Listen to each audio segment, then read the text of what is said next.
Hey, this is Pastor Bill with your Maple Minute for Tuesday, June the 23rd, 2020. You know, the other day we started talking about character and we talked about the reality in our own lives and how it shapes even our culture. And that's so true. And I want to ask you a question as we get into this, because this is where we start with the root of this problem that we want to continue to discuss. The question I have is a simple question. What is character?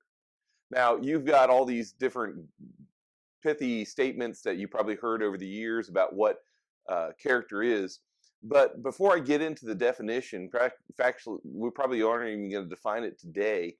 But before I get into that definition, what I want you to see is the problem of the definition. You see, everybody has their own little definition, and everybody defines character in a different way.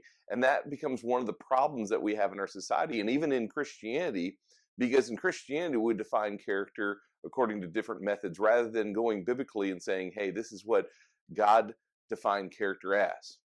Because without a clear definition, a target that we shoot at, an aiming point to define exactly what we're talking about, we're easily deceived into thinking that we are people of character.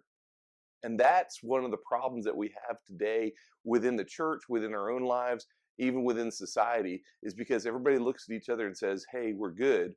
And that is contrary to what Paul taught us in the book of Romans when he said there is no one good. See, in our culture, character is a moving target because character is subject to personality, subject to mood, subject to our background, subject to economic status. And here's one, it's subject sometimes to religious affiliations. And the list could go on to what our culture defines character as. And that's the problem. Without a solid point and an absolute, and I know we live in a culture that doesn't really adhere to absolutes, but without an absolute, we have a problem with our character. See, true character, honestly, if we look through what God said, true character finds its source in the nature of our Creator, rather than the behavior patterns of men. And that's one of the problems we have today, because we're defining in our culture, we're defining in our own lives, and a lot of times in churches, we're defining culture, or we're defining character based upon the culture of our church, based upon traditions, what's always been, and we don't even have a clue what really has always been. See, I want you to understand this, that good character, godly character, is come from our Creator rather than from our actions or our own behavior patterns. And so we can't define character based upon other people other than Jesus Christ and His Word. See, good character is nothing less than a reflection of the character of God, and that's the reality that we should be looking at. But that's something we don't really like, because true character is something we find ourselves accountable to. And that's something we're also often tempted to ignore. We don't like to be defined by our character, and we don't like for others to define character. See, what I like to do is I like to find things that I like in my life and define that as good godly character, and then wish that you would live up to it. And that's one of the problems in Christianity. That's why people have walked away from Christianity, because we define character sometimes, if you're into Bible studies, we define character as more Bible studies. If you're into discipleship, it's more discipleship. And we get a little out of balance. I've even had people, and there's nothing wrong with any of these things, but that's not how God defines character. We define character by things like prayer. And these are all very good Christian things. And then even in our society, we go into works and we go into all these different activities, but they're just activities. See, what we have to realize is good character really is a reflection of God's character. And that's the truth. It's so much that Paul understood this as he's talking to a church that had some problems with character in the way they were dealing. Over in the church in Corinth, Paul wrote in his first letter to them, in chapter 6 and verse 20, he wrote this. He says, you were bought with a price, and we all know that, the price that Jesus gave. You're bought with a price, therefore, and see, we don't have a problem with the bought with a price. It's the second half that we don't like. Therefore, honor God with your bodies. You know, there's a lot of Christians and a lot of non-Christians that don't honor God. We like to honor ourselves. We like to, hey, that's why we show up when it's fun at church, but we don't always show up all the time to church. We have, when there's a better offer, a better place, there's more important things, more fun things to do, maybe even jobs sometimes that we let take the place of God.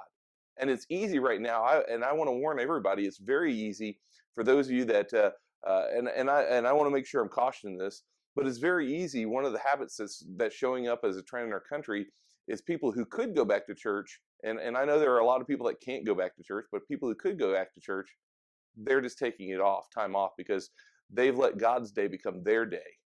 They can fit a video in anytime.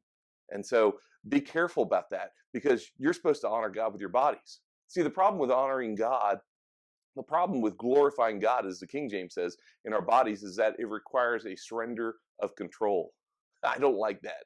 And I'm sure you don't either, because our nature as sinners is control freaks. We're control freaks. And nobody likes to surrender control. We don't like even the word surrender. We like to be winners. We like to have our own way. And that's why we fight tooth and nail for our own way. See, the Bible, though, Jesus in his teachings, as we think about this, he talks about surrender all the time. And he let us understand this: the degree to which we surrender control is the degree to which we will benefit in this life and in the life to come. In fact, Jesus put it this way in Matthew chapter 16, verse number 25. He said it this way. He said, "For whoever wants to save their life will lose it, but whoever loses their life for me will find it." And what he's saying there is it's a surrender. See, the most important name in my life isn't Jesus a lot of times. It's me. It's my name.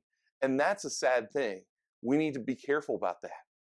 The bottom line today, though, as I wrap it up, the bottom line is that in order to become people of character, we have to surrender to God's ownership. That's the bottom line. It's so simple. And why do we hate surrender? Because we like to control things ourselves. We're control freaks. So let me encourage you this week. Surrender something that you think is so important that you couldn't do without. Surrender to God. Surrender something that would maybe surrender some time to read his word. You surrender your time on Sunday, those of you can be there on Sunday, to go to church. Surrender your time in prayer. Surrender to God instead of saying, well, I've got job, that's more important than God, or I've got family commitments more important than God. Show your family how important God is to them by surrendering to God. It'll help us in our world, because one of the problems that we have in all these protests and all these opinions and all these evil things that are going on, people smashing windows and police officers doing things in their own risk, sometimes doing rogue things like killing a man. They're all because we lack the control of character in our lives, because we're defining character by us. Let's define character by our Creator. Let's surrender control to him, because God is the owner of all.